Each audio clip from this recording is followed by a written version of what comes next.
방탄 소년단이 아닌 중년단 이런 제목을 붙여봤습니다. 대북 송금 재판이 추가되면서 다시 사법 리스크 소용돌이에 빠진 이재명 대표.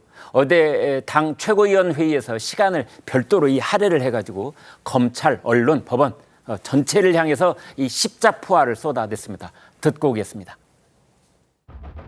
북한에 현금을 몇 억씩 몇십억씩 주면 유엔 제재 위반이다. 주면 안 된다. 모르는 사람 있습니까?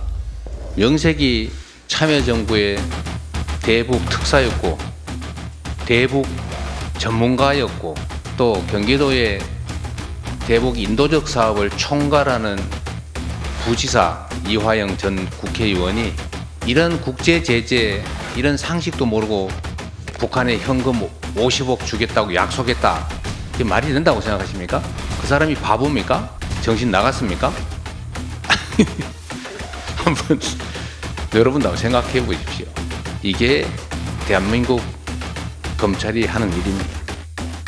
이 대북 송금 사건과 관련해서 기소된 이후에 이재명 대표가 보이고 있는 반응 속에 이제 그것을 이화영 전 부지사가 바보입니까? 정신 나갔습니까? 상식적인 일입니까? 이제 상식, 바보, 정신 나간 뭐 이런 말들을 동원을 했거든요. 이재명 대표의 말도 굉장히 세게 나간 말입니다. 이제 거기 대응하다 보니까 그런 말들이 지금 요즘 격화가 되고 있는데 아무튼 정치권에서도 그렇고 저희 방송의 이 언어도 자꾸만 거기 따라가서 그러는지 걱정되는 바가 이만저만이 아니었습니다. 어제 열린 최고위원회에서는 최고위원들까지 이재명 대표 엄호에 나서서 흡사 방어전선이 펼쳐진 듯한 그런 모양새였다는 지적도 있습니다. 직접 보고 오겠습니다. 백보 양보에서 이미 판결로 선입견, 편견, 사심이 개입되었을지도 모를 이 두 재판장은 관련 재판에서 회피 또는 제척되어야 하지 않습니까? 이재명 대표 보복 기소, 재판부 쇼핑이란 비판이 괜히 나오는 얘기가 아닙니다. 오염된 진술만을 전적으로 반영한 판결에 많은 국민들께서 분노하고 있습니다. 신뢰도 낮은 삼류 소설도 재판의 근거가 될 수 있다는 새로운 판례에 대해서 참으로 개탄스럽습니다. 이렇게 억울하게 야당 대표를 검찰이 조작하고 올감해도 되는 겁니까? 윤석열 정권 이렇게 해서 무슨 천벌을 받으려고 이렇게 하는 겁니까?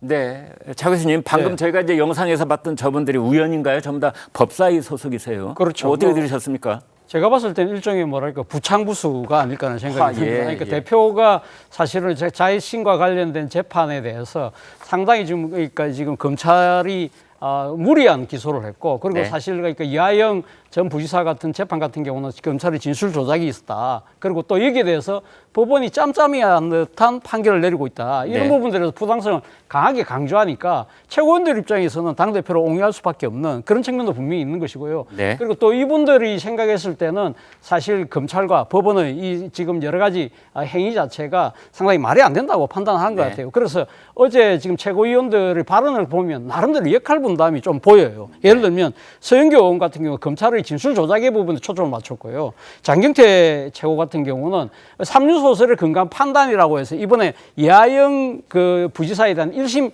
판결에 대한 부분을 제기를 했고요. 더 나아가서 지금 법사위원장을 맡고 있는 정청래 최고 같은 경우는 지금 이 이화영 재판을 담당했던 재판부가 이번에 그 이재명 대표에 대한 기소 건과 관련된 재판을 담당한 걸 다시 배당을 받았잖아요. 이 부분이 말이 안 된다. 그러니까 네. 소위 말하는 재판부에 대한 기피를 강하게 주장을 하고 있다. 그런 부분들을 아주 분명히 드러나 보이는데 이건 어떻게 보면 사실 이재명 대표를 둘러싼 사법 리스크에 대한 민주당의 위기감을 저는 반영하고 있다는 생각이 들고 무엇보다도 사실 좀 부적절한 부분은 앞서 말씀하신 것처럼 법사위원장, 법사위원 두 분들이 사실은 어떻게 보면 당대표의 여러 가지 그 사법 리스크에 대한 부분을 부각시키는 것 자체가 이해 충돌의 소지가 있지 않나. 네. 그런 지적에서는 자유롭지 못할 것 같다는 생각이 듭니다. 네.